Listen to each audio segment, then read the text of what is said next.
Because whatever you practice feeling, you're feeling most of the time. And that feeling could be guilt, but you're so used to it, you wouldn't even know it's guilt. It just feels like you. Are most people practicing a feeling, or are they just reacting to how they feel? Well, they're reacting to their external environment. What's happening? Or they're reacting to some stray thought in their mind, and every thought produces a chemical.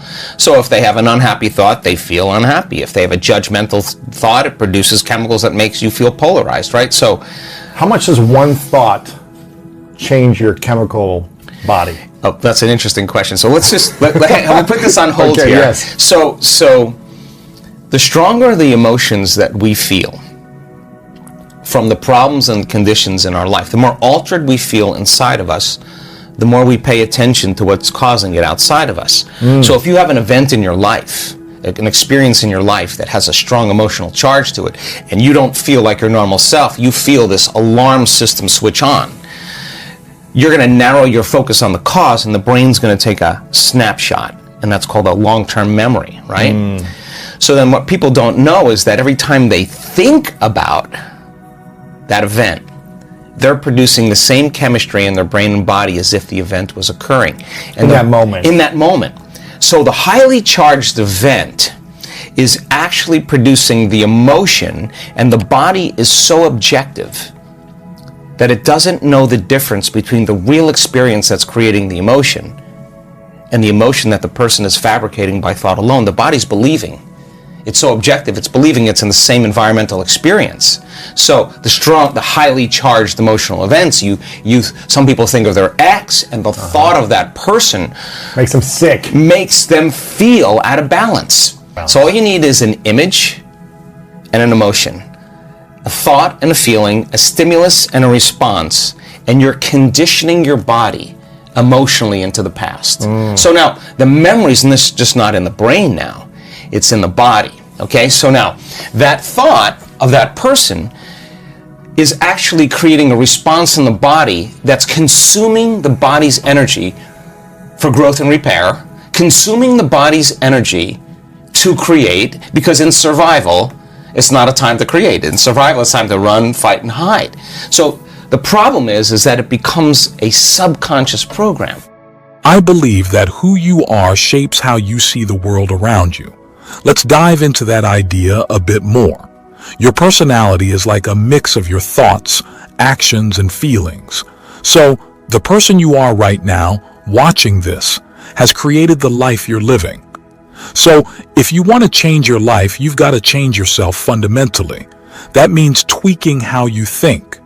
It means being aware of your habits and behaviors, even the ones you don't realize you have, and working to change them. You've also got to check in with your emotions. Are they holding you back, tying you to the past? If so, it might be time to let them go. Over the years, I've noticed that a lot of people try to make big changes in their lives without changing themselves. But that doesn't usually work. You've got to become someone new. Most people stick to the same old thoughts, choices, and behaviors, which just leads to the same old experiences. It's like they're running on autopilot, following the same patterns over and over again. There's a saying in brain science: nerve cells that fire together wire together. Basically, the more you repeat something, the more it becomes ingrained in your brain.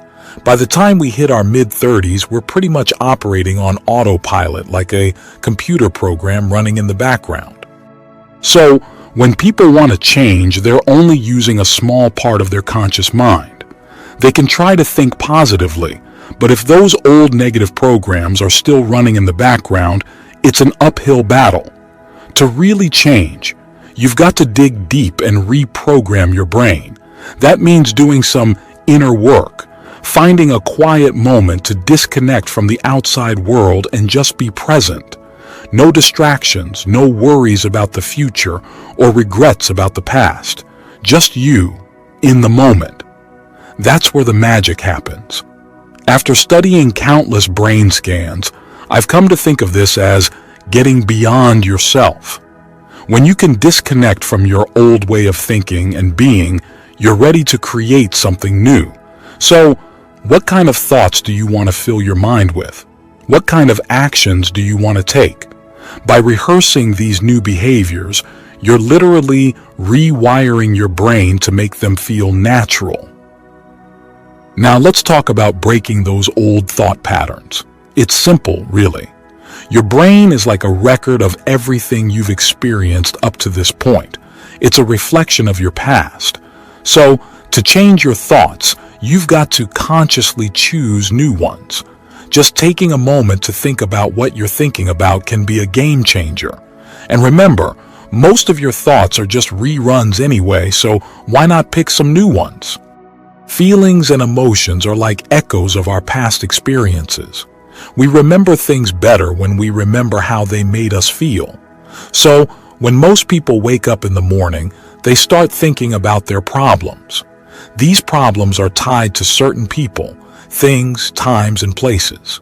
As soon as they start dwelling on these problems, they're living in the past. Emotions come into play here.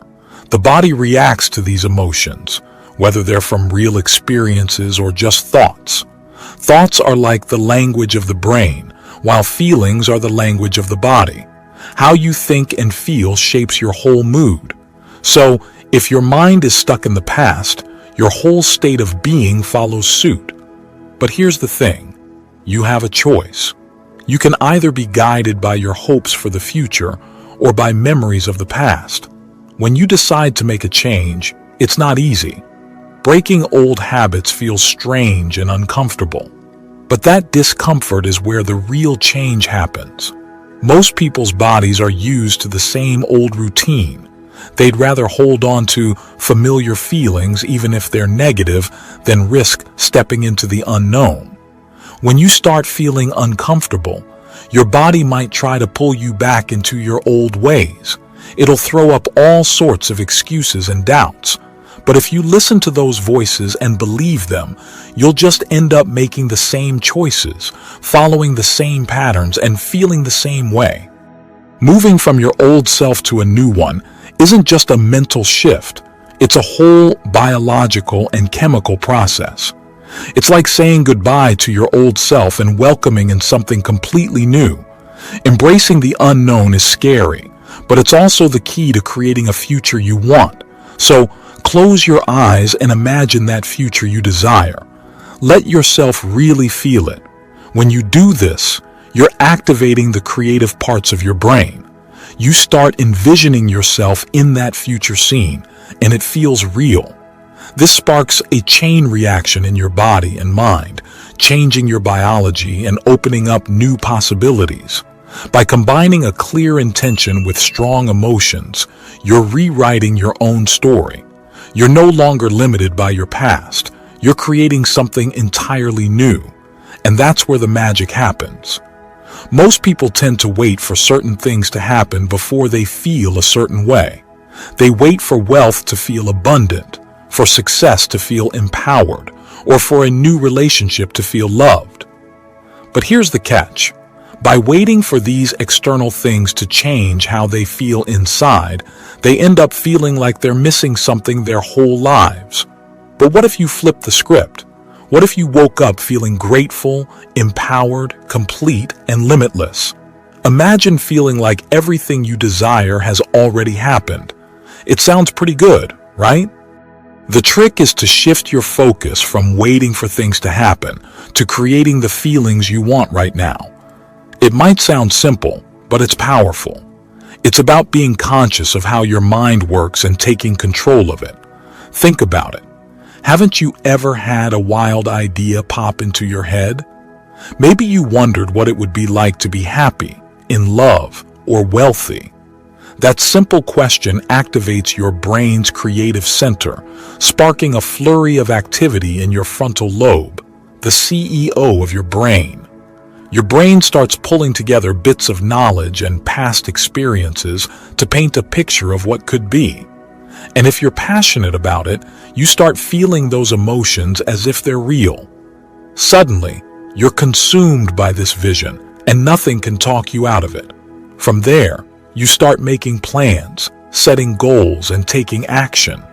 Each step you take reinforces those positive emotions, propelling you closer to your desired future. But you've also got to be aware of the negative thoughts holding you back. Write them down, confront them, and don't let them control you. When you bring these thoughts into the light, they lose their power over you. This simple exercise of metacognition, observing your own thoughts, gives you control over your mind. You become the observer, not just the program running on autopilot, and that's where true transformation begins. Let's get real with ourselves. Take a moment to write down the habits you need to kick. Are you always complaining, making excuses, or blaming others? Be honest with yourself and list them out. Think about the situations or people that bring out the worst in you. Maybe there are certain people or times when you tend to feel triggered. It's okay to steer clear of those environments to avoid falling into old patterns. But those lingering emotions from the past, they're like baggage weighing you down. When you start feeling things like suffering, guilt, unworthiness, or despair, you're stuck in the past. And when you're stuck in the past, you can't see the future clearly. We've seen it in brain scans. When you dwell on negative emotions, you're literally rewiring your brain for the worse. Your thoughts and emotions are connected, and the stronger the emotion, the more your brain fixates on it, creating a memory. Our memories aren't always accurate.